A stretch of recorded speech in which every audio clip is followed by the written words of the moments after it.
Everybody, thank you for joining me on this video. Today I will be teaching you all how to make sushi. I didn't really choose a specific type of roll because everybody's different and everybody has different tastes. Because of that, I decided to name my roll, or the roll I'm gonna make, the Rene roll. So I have never attempted to make sushi, so please bear with me. After we learn how to make this roll, we will be using our occupational lens to analyze the activity. I hope you all enjoy. First things first, let's talk about our ingredients. So for this particular dish, you will need some sushi rice before you actually prepare the actual sushi. So for the sushi rice, we will need 3 rice cooker cups of Japanese short grain rice. Now in my case, I wasn't able to find that specific type of rice, so I just got the next best option, which was the jasmine rice HEB brand. You will need a third of a cup of rice vinegar and 1.5 teaspoons of salt. Now for the actual sushi, you're going to need 6 sheets of sushi seaweed, also known as nori, a pound of sushi grade imitation crab meat leg style, which is that red package that you see right there, 6 ounces of cream cheese sliced into strips. It could be any brand. 1 avocado sliced into strips as well, and a cucumber sliced and peeled. The soy sauce will be used for taste, and for the spicy mayo sauce, I did use half a cup of mayo as well as a fourth of a cup of sriracha sauce. Next, we will talk about the tools that were used for this particular dish. Now, it was very simple when it came to the tools. All I used was a rice cooker. It could be any brand. A santuko knife, which is a long, thick knife that you see right there in order to cut the sushi correctly. A vegetable knife, which is a shorter, slimmer knife that you see right there. A cutting board. A bamboo mat, which is underneath the knives. And a Ziploc bag so that the bamboo mat could go inside in order for it not to get dirty and stuff like that. And one thing I did forget to mention was the flat spoon, and that's in order to cool down the rice and spread the rice on the nori. I did perform this activity inside my kitchen, and approximately it's 16 by 11 feet, so it was a very spacious kitchen. I did this around dinner time. I went ahead and invited my friends for dinner, so this took place around 8 p.m. I was indoors. It was a cool environment since it was around 75 degrees Fahrenheit. And since I did have my friends over, it was a very social environment as there was conversations going on all the time. The prep time was 15 minutes and the cook time was 40 minutes. Let's get started with the sushi process. So after washing your hands, of course, for at least 20 seconds, our first step is to pour the rice inside the rice cooker pot.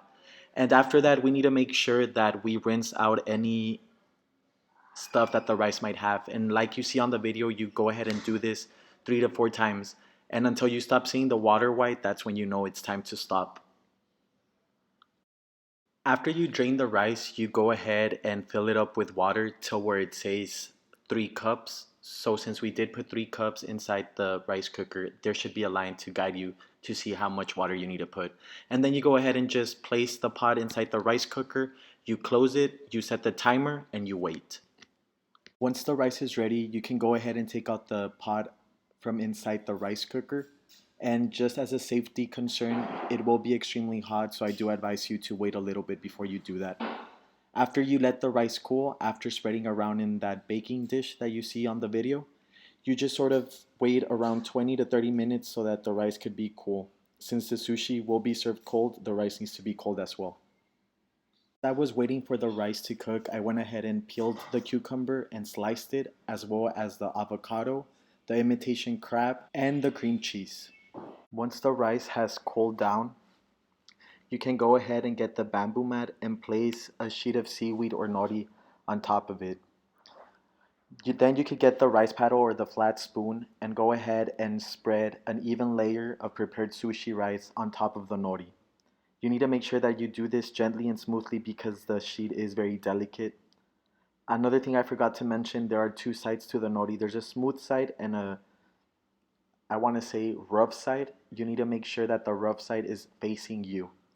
After you have done that and spread the rice, you go ahead and layer on your ingredients. In my case, I used all of them, which was the imitation crab, the avocado, the cucumber, and the cream cheese.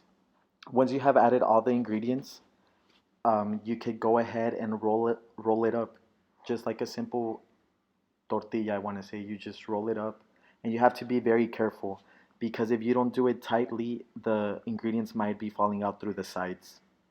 After it has been rolled, you go ahead and get the big knife, you dip it in water, and you cut it up. Since I didn't get a chance to record the making of the spicy mayo, it is very simple. You just combine the sriracha sauce and the mayo. Now, these were some of the final products that my friends and I were able to enjoy at the very end. Now, let's go ahead and analyze this activity through an OT perspective. When analyzing this activity and looking at all of the performance skills that a client must need, I did found it very interesting how you do need a lot of manipulation of tools, especially the bamboo mat when rolling it up. You also need good grips, especially when it comes to the knife. The grip that I used is called the blade grip, but it is very similar to the power grip. And you also need to have calibration, especially when cutting the sushi and you're applying pressure as you're cutting the sushi. If you apply too much, it'll get ruined and it'll come out looking like a flatbread instead of the sushi. When it comes to the processing skills, I needed to make sure that I chose the right ingredients and chose the correct tools. I needed to select necessary and appropriate number of tools and materials for the tasks. I also needed to handle or support or stabilize tools and materials in an appropriate manner. I couldn't use too much force, like I said, on a knife, and I couldn't leave a rice cooker out in the open with no stabilization at all. Now, when it comes to the client factors, I did notice that I needed a lot of attention when performing this activity. I needed to sustain shifting and divided attention. I needed to be concentrated and I couldn't be distracted, especially when cutting the materials or the ingredients or when handling the hot rice or even spreading the rice. I needed to have a full attention on that. I did need to be conscious. I needed to be aware and alert, especially when the rice was ready and when the rice was ready to be used as it was cooled down. I did need muscle tone. I couldn't be flaccid or spastic, especially when it came to the fine motor skills when used when rolling and cutting the sushi. I also needed a lot of energy and drive. Since this activity did take a total of almost 1 hour, I need to have high energy levels. And I also need to be motivated because it is so easy, like I said, to ruin the nori and start from scratch. That I could have done to make this activity a little bit more challenging would be the use of different meats that are included into the sushi. So I would have used shrimp because it has more steps to make, such as boiling them and peeling up, etc. And also making a fried roll. There's a lot more steps into making a fried roll. So basically, we would just add on to where we left off right now, getting more ingredients, getting another pot, and go ahead and frying the roll. Now, to downgrade, I would buy prepared sushi rice because that does take a lot of time.